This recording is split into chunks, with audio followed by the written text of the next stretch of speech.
সুমন মিয়া, বানিয়াচং, হবিগঞ্জ, তাই না? জি sir. Sir, আপনি হবিগঞ্জ থেকে আমাদের এখানে কাজ শিখতে এসেছেন, তাই তো? জি। আপনাকে আমাদের প্রাক্তন এক ছাত্র কাজ শিখতে পাঠিয়েছে। যে ছাত্র কাজ শিখতে পাঠিয়েছে তার নাম কি? সুদীপ সূত্রধর। সুদীপ সূত্রধর। বানিয়াচং সে আমাদের এখান থেকে কাজ শিখে গেছে। জি স্যার।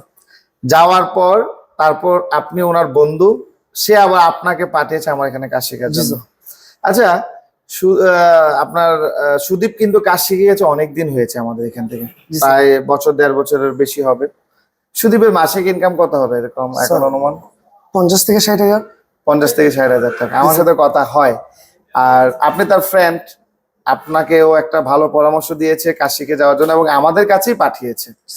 সুদীপ আমার কাছ থেকে কাজ শিখে গেছে, আবার আপনাকেও পাঠিয়েছে। জি স্যার। খারাপ বিদায় না স্যার। এখন আপনার কি মনে হচ্ছে, সুদীপ যে আপনাকে এখানে পাঠিয়েছে, আপনার বন্ধু কাজ শিখে গেল, আবার আপনি আসলেন, এখন কি মনে হচ্ছে আসলে সুদীপ কি আপনাকে সঠিক ঠিকানা দিয়েছে নাকি ভুল? সত্যি কথা বলতে আমার বন্ধু প্রায় 2 বছরের মতো আগে কাজ শিখে গেছে আপনার প্রতিষ্ঠান। 1.5 থেকে 2 বছর আগে শিখে গেছে। হ্যাঁ, এখানে আসার পরে ও অনেক ভালো কাজ শিখছে, প্লাস ওকে মানে বাড়িতে গিয়ে বাজারে গিয়ে দোকান দিছে। দোকান দেওয়ার পরে ও আমার মানে আমি ওর দোকানে বসতাম, তারপরে ইউটিউব ঘাটাঘাটি করছি, তখন মানে মোবাইল কাজ কিভাবে শেখা যায় তখন আপনার একটা ভিডিও আসছে, তো আমার বন্ধুরা বললাম কোথায় গেলে কাজ শিখলে ভালো হবে, তখন সে আপনার কথা বলছে।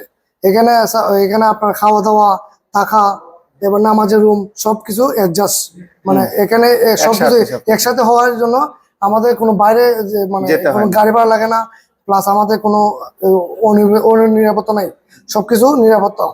আচ্ছা, গেম যে খেলতে পারেন এটা কোনো সমস্যা না? আসলে বাড়িতে সবসময় মোবাইল টিপতাম, গেম খেলতাম, আর এখানে এসে বাড়িতে নামাজ পড়তাম না, এখানে এসে স্যার মোটামুটি নামাজও পড়ি, আর এখানে গেম টিম খেলা মানে এত রাত জায়গা হয়। এটা কি সমস্যা হয়ে দাঁড়াইছে? না স্যার, এটা আমি মনে করি ভালো, এটা ভালো। আপনার গার্জিয়ান আপনাকে এত কষ্ট করে এতগুলো টাকা খরচ করে আমাদের এখানে কাজ শিখতে পাঠায়। জি স্যার। তা আমাদের থাকার রুম কিন্তু পাশেই, ক্লাসরুম এখানে। আপনাদেরকে গাইড করার জন্য আমাদের এখানে লোক রাখা, যাতে আপনারা মোবাইল বেশিক্ষণ টিপতে না পারেন, গেমস খেলতে না পারেন, দৌড়াদৌড়ি করতে না পারেন। তো এটা আপনাদের ভালোর জন্য এত টাকা খরচ করে আপনি এখানে কাজ শিখতে আসছেন। আপনি যদি এখানে গেমস খেলেন তাহলে হলো, মোবাইল টিপি করে সময় নষ্ট করে তাহলে হলো। তো এখন খুশি তো আপনি? জি স্যার, আলহামদুলিল্লাহ আমি খুব